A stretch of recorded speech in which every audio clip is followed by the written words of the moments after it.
No século passado, o Japão sofreu com uma das maiores bolhas da história mundial e sofre consequências dela até os dias de hoje.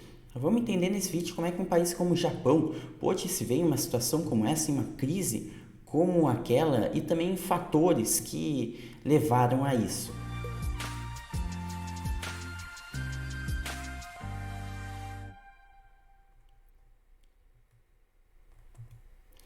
Oi, tudo bem? Se você é novo por aqui, sou Gabriel Conversani, assessor de investimentos credenciado pela Ancord e tenho especialização em investimentos Ambima. Então, para a gente começar entendendo a crise que assolou o Japão e que o Japão ainda sofre consequências dela até hoje, a gente tem que entender alguns fatores que estavam influenciando políticas lá nos Estados Unidos. Algumas políticas que fizeram, que trouxeram acordos e práticas não só do Japão, mas também de outros países. Bom, vamos começar entendendo então que lá em 1980 os Estados Unidos eles estavam sofrendo com uma valorização muito forte do dólar. Isso mesmo, o dólar ele estava valorizando muito perante as outras moedas do globo. E pode parecer estranho que isso possa ser ruim em algum sentido, mas quando a moeda fica muito valorizada, então na ótica dos americanos, fica mais barato estar importando produtos lá de fora.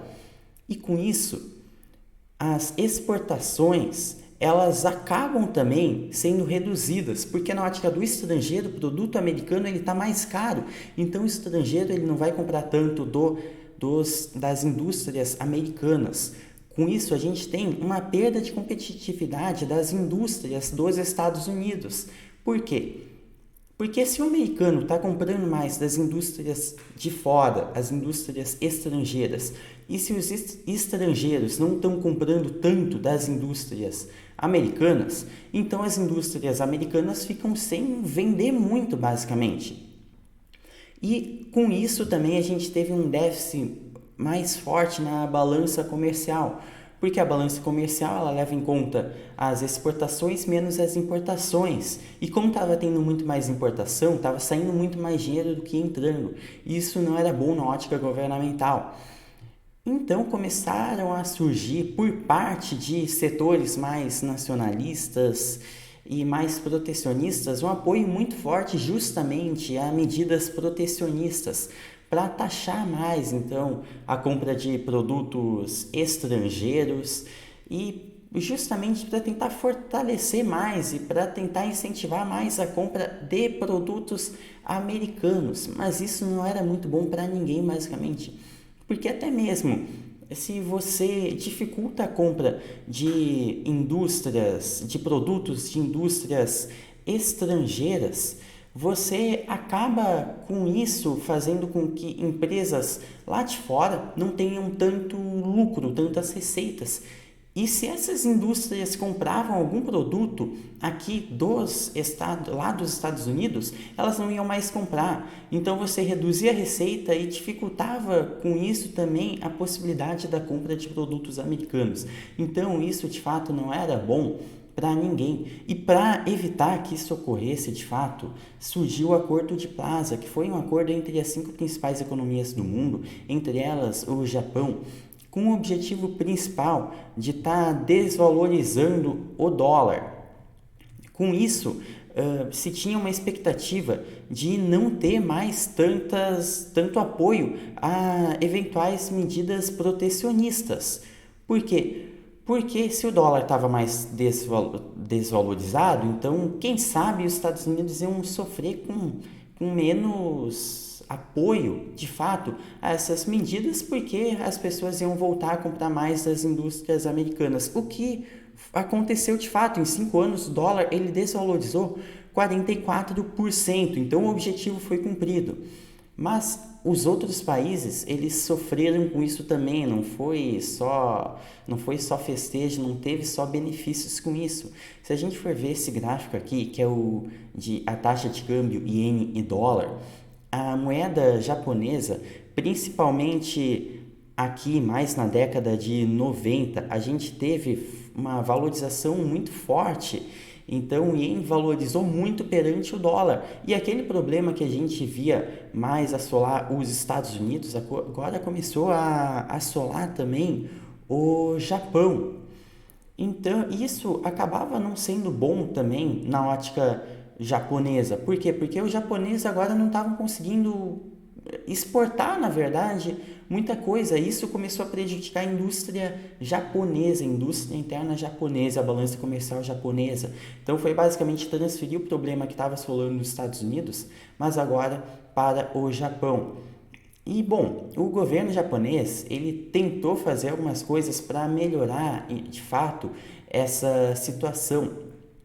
Primeiro que ocorreu agora uma mudança que as empresas japonesas, elas não precisavam pegar dinheiro emprestado em caso de financiamento necessariamente de bancos, mas poderiam emitir títulos. Isso enfraqueceu os bancos. E os bancos, eles para manter a sua lucratividade, o que eles começaram a ter que fazer? Fazer empréstimos mais arriscados para empresas que talvez eles nem prestassem antes por conta do risco.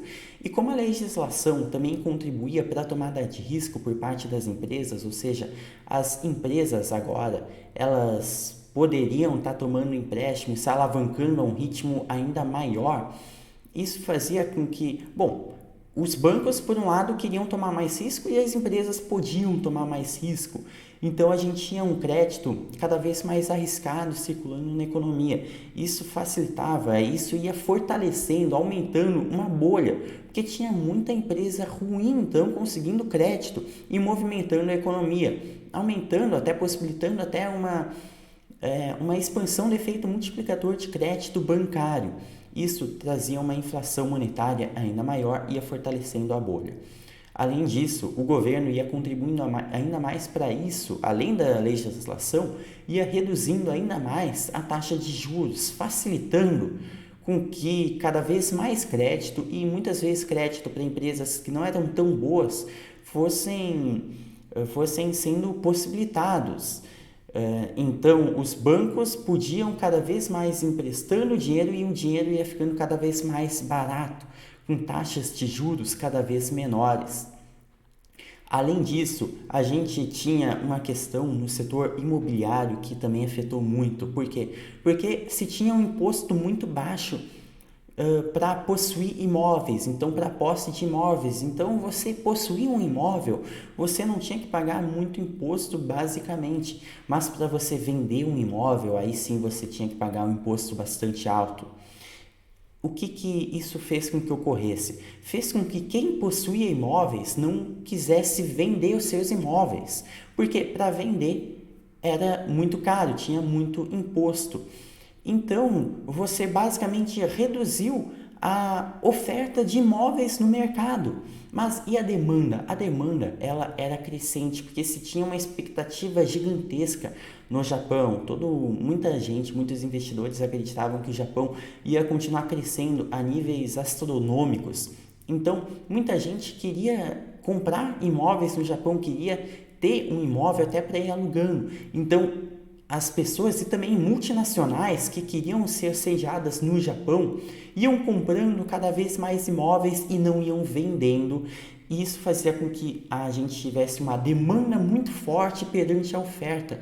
E para quem sabe que é oferta e demanda, vai saber que quando se tem uma demanda muito alta e uma oferta muito baixa, a gente tem, na verdade, uma tendência de um preço cada vez maior, e isso acaba não sendo muito bom para quem quer evitar uma bolha. E a gente viu alguns efeitos, na verdade, um pouco perigosos. Quais são eles? Então, em 1990, para ter noção, o preço de mercado do Palácio Imperial japonês, ele era suficiente para comprar todos os imóveis da Califórnia.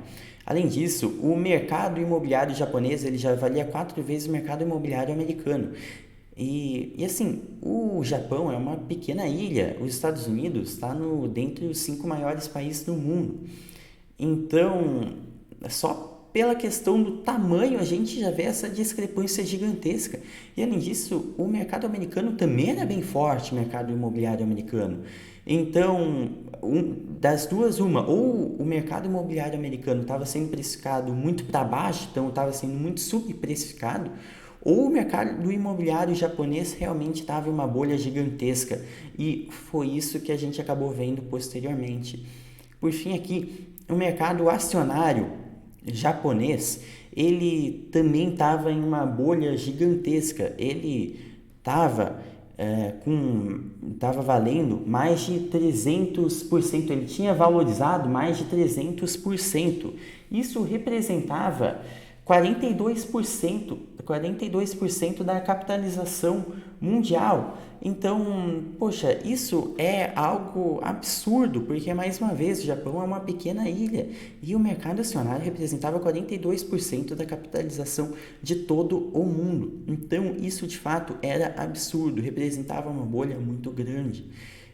Bom, e posteriormente a bolha veio a estourar, porque o governo japonês ele acabou sendo eventualmente obrigado a acabar um pouco com políticas tão amigáveis ao crédito, dificultar pela legislação a tomada tão fácil de crédito e a elevar também a sua baixa nos juros, então acabar aumentando eventualmente os seus juros. A bolha acabou estourando eventualmente. O Nikkei, que é o índice lá da bolsa japonesa, ele caiu 63%, o mercado imobiliário ele desvalorizou 80% em um ajuste de fato gigantesco, para uma bolha também gigantesca.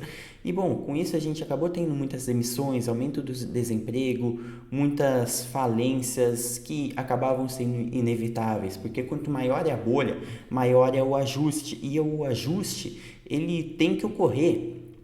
O ajuste ele não pode deixar de ocorrer, porque uma bolha não é eterna. Uma hora o ajuste vai ocorrer, por isso que a gente vê tantas crises ocorrendo no redor do mundo de tempos em tempos, porque justamente porque sempre ocorre o ajuste. A gente até tem um vídeo sobre ciclos de mercado, que a gente tem sempre um ciclo mais de boom e depois um ciclo de bust, é o boom e o bust. É um período de uma alta muito forte depois de um ajuste, em que a gente tem um enfraquecimento justamente da economia, de índices econômicos, mas que são inevitáveis e que são úteis, até são bons para o posterior funcionamento saudável da economia. Então, a gente poderia ainda falar um monte de mais coisas a respeito dessa crise, dessa bolha que assolou o Japão, e inclusive a gente vê essa recessão presente até hoje, porque a gente tem uma taxa de juros até negativa no Japão, que não é exclusiva do Japão, mas que chama atenção, porque basicamente então você tem que pagar para guardar dinheiro lá, é um negócio meio absurdo e que é um produto ainda de toda aquela crise gerada no século passado lá no Japão. Então acabava sendo inevitável, mas de qualquer maneira a gente viu aqui os principais pontos. Espero que você tenha então gostado do vídeo. Se for o caso, então dê o like no canal, se inscreve, ativa o sininho para receber novas notificações de novos vídeos. Isso vai ser bastante útil para nós, vai ajudar bastante o canal. Nós fazemos vídeos continuamente, então continue acompanhando aqui o canal. Eu saliento que temos cursos dos mais básicos até os mais avançados, como está dando para ver aqui na tela.